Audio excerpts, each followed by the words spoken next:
Hi everyone, Dan here. Long time no speak. I have been enjoying your videos a lot, so thanks for posting those. I just thought this is just a very quick one.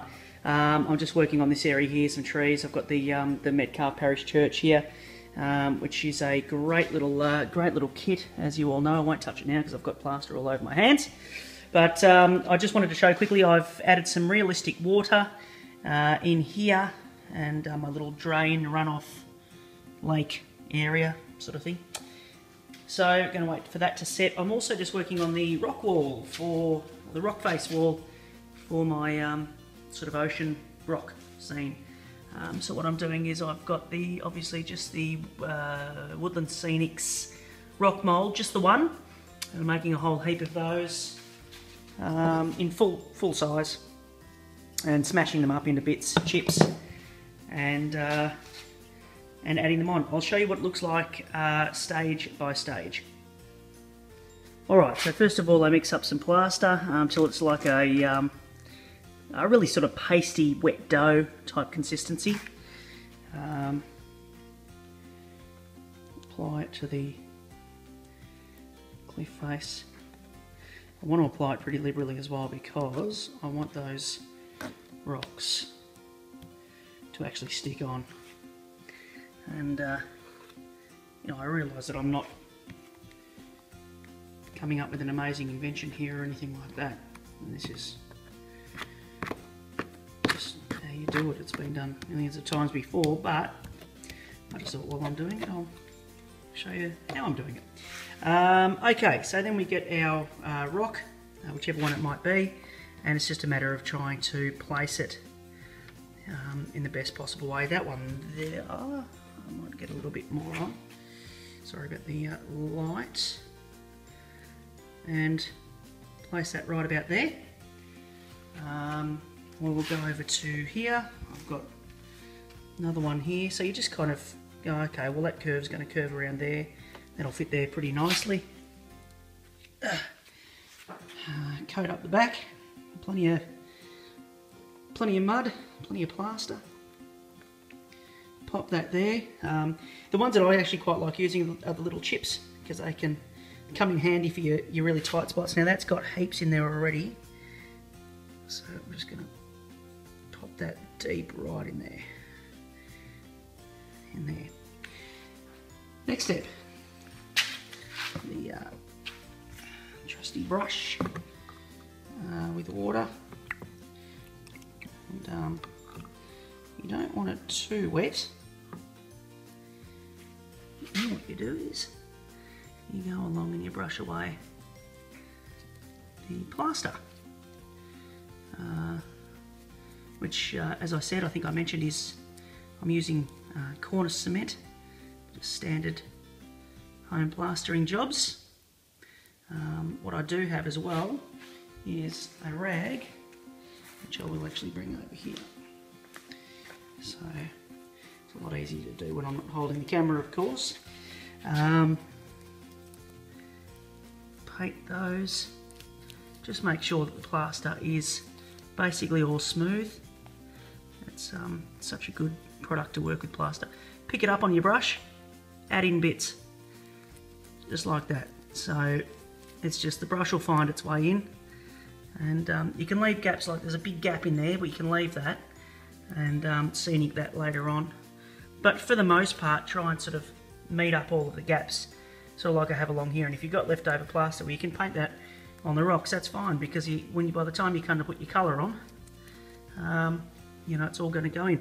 When you start getting it thick up on your landscape there, your mountain, as I've got there, just get the brush again, blend it actually into the mountain, or to the grass that I've got there, because I'm going to go over it again. It's going to be painted anyway, and I'm going to go over it again with grass. And now, see that?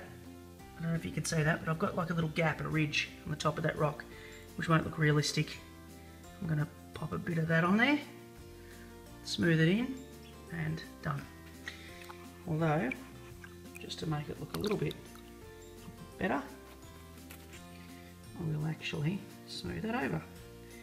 It doesn't matter if the water drips everywhere because it will, the thinner it is probably the better if it's going to be running off down the rocks, because you don't want big clumps. You want to retain the moulding of the rocks. Yeah, I think that looks good. Obviously I'll continue my way along and show you what it looks like. Okay, so this is the story so far. I've got not a bad sort of covering of rock face along there. Sort of thinned out a little bit here, actually for two reasons. One, the main one being I ran out of rock. So I've got another one curing over here as we speak. But also I just thought, oh well, it's not going to be rock all the way along, so we'll have a bit of a gap here and there and a bit of grass and maybe the odd tree or something like that, or bush or whatnot, and I'll continue along here. I've painted this with a paintbrush with the plaster. I thought it'll do two things. It'll strengthen it up, number one. Number two, it'll make it easier to paint and better to paint, rather than painting the mod rock, which you can see, because I only did a thin layer. Obviously next time I'll have to do a thicker layer, but I only did a thin layer so you can see the squares under there. So I painted that with the plaster, and that'll allow me to paint it now and put some cover over it, or leave it as it is along there. So I think that's coming up all right. And what I'll do, I just had these little chips sitting here, but just from looking at them, I think I might actually get some more little chips later on, which I have basically all over the ground from when I've been smashing up the big ones. Just placed along the water there is more rock that's fallen into the water. I've covered this with a thin layer of plaster. I don't know if that's going to work straight onto the wood, but it seems to be fairly solid at the moment. I am going to use some gap filler and put a bead along here. I'll fill up that gap first and then I'll put a bead along, and then I'll put some more of the realistic water in there. And so far my realistic water looks like it's kind of staying where it should be staying, so hopefully I don't come back tomorrow and it's all leaked through a hole that I couldn't see. But yeah, I think that's coming along all right. If I step back from the layout and kind of get a bit of an idea of the size of the area, and once it's painted aquamarine along there, put the realistic water in and got the rocks and everything like that, and I think it'll be an all right look. Should be a good look, and hopefully the rocks will come up looking fairly real. Right, I'll show you what it looks like when I've got a bit more done. I've also just reworked this area here on the side of that retaining wall is going to change. I'm going to put some different, try to get the stone sheets for that there, but I've also rocked up that section there, which I'd done roughly before, but I've done it with the actual rocks now, rock mouldings. So I'll paint that one up as well and see what that comes out like. Okay, so I've now finished the other end of the rock face there, and I'm just about to give it a paint up.